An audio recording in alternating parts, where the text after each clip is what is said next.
Students, आज हम समझेंगे कि पॉलीगॉन्स क्या होते हैं। मतलब अगर हम इन पिक्चर्स को देखें तो ये हमारे पास पॉलीगॉन्स ही हैं। मतलब मैं सिंपल वर्ड्स में ये कह सकता हूँ कि पॉलीगॉन एक ऐसी क्लोज्ड फिगर होती है जिसकी जो है कम अज कम 3 साइडें होती हैं। ठीक है, मतलब ट्रायंगल से ये स्टार्ट होता है और फिर इसी तरह से इसकी अगर आप साइडें बढ़ाते जाएंगे तो ये जो है पॉलीगॉन्स बनते चले जाएंगे। मतलब कि चले अब हम ट्राइंगल से देखते हैं। देखिए ट्राइंगल में ये इसके 3 कॉर्नर्स होते हैं। ठीक है, मतलब 3 नॉन कोलिनियर पॉइंट हो अगर हमारे पास ए बी सी, तो ये हमारे पास 3 साइडेड पॉलीगॉन या 3 पॉलीगॉन बनता है जिसे हम ट्राई एंगल कह देते हैं। ठीक है, सॉरी ट्राई एंगल। ठीक है, मतलब 3 एंगल वाली फिगर। और इसी तरह से अगर अब हम एक ऐसी फिगर लें जिसकी 4 साइडें हैं। ठीक है, मतलब चलें इसको देख लेते हैं। इसको यहाँ से मैं इसका कलर मैं ब्लैक कर देता हूँ ताकि हमें 4 साइड्स नजर आए। ठीक है, तो अब इसे हम क्या कहेंगे जी, इसमें 4 नॉन कोलिनियर पॉइंट्स है, A1 A2, या चलें इसको B1 कर लेते हैं, A1 B1 C1 और D1।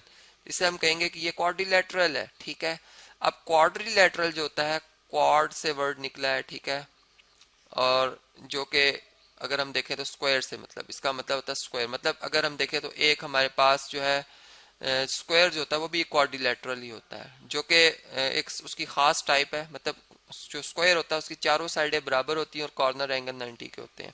फिर क्वाड्रिलेटरल्स में हमारे पास जो है वो पैरेललोग्राम्स भी मौजूद हैं। ठीक है, मतलब एक ऐसा क्वाड्रिलेटरल जिसकी अपोजिट साइड्स पैरेलल हो जाएं, बराबर हो जाएं, उसे हम कहते हैं पैरेललोग्राम। फिर उस पैरेललोग्राम में अगर हम देखें तो रोम्बस भी आ जाता है। ठीक है, स्क्वायर भी आ जाता है, रेक्टेंगल भी आ जाता है। ठीक है, तो ये वो सारी फिगर्स हैं जो कि क्वाड्रिलेटरल में आती हैं। फिर सर ट्रेपेजियम भी उसी में ही आ जाता है। तो ये वो बातें तो आप डिटेल में पढ़ेंगे।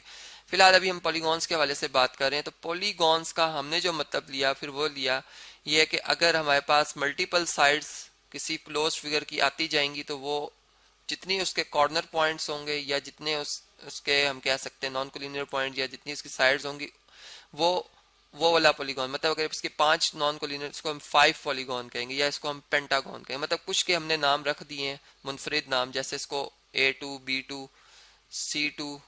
ठीक है, ये C2 इसका पॉइंट है, ये D2 और ये E2 कर लेते हैं। ये हमारे पास है पेंटागॉन। ठीक है, तो इसे हम यहाँ पर चलें लिख भी देते हैं कि ये 5 साइडेड है, पेंटागॉन। ठीक है जी। फिर इसी तरह अगर आप इसको पहचाने तो 1 2 3 4 5 6 साइडेड है। इसको हम क्या कहेंगे जी, इसको हम कहेंगे हेक्सागॉन। ठीक है, हेक्सागॉन। ठीक है जी। फिर इसी तरह अगर हम इस वाले पॉलीगॉन को देखें, इसकी कितनी साइडें हैं, वन, मतलब यहाँ से काउंटिंग करते हैं 1 2 3 4 5 6 7। इसकी जी 7 साइडेड है। ठीक है, इसको हम कहेंगे हेप्टागॉन। ठीक है, हेप्टागॉन, हेप्टागॉन। ठीक है जी। फिर इसी तरह से अगर हम इस वाले पॉलीगॉन को देखें तो ये इस क्लोज फिगर को देखें तो इसमें कितने नॉन कोलिनियर पॉइंट्स आ रहे हैं, एक, चलें इनकी काउंटिंग करते हैं, 1 2 3 4 5 6 7 8, 8 हैं इसके नॉन कोलिनियर पॉइंट्स।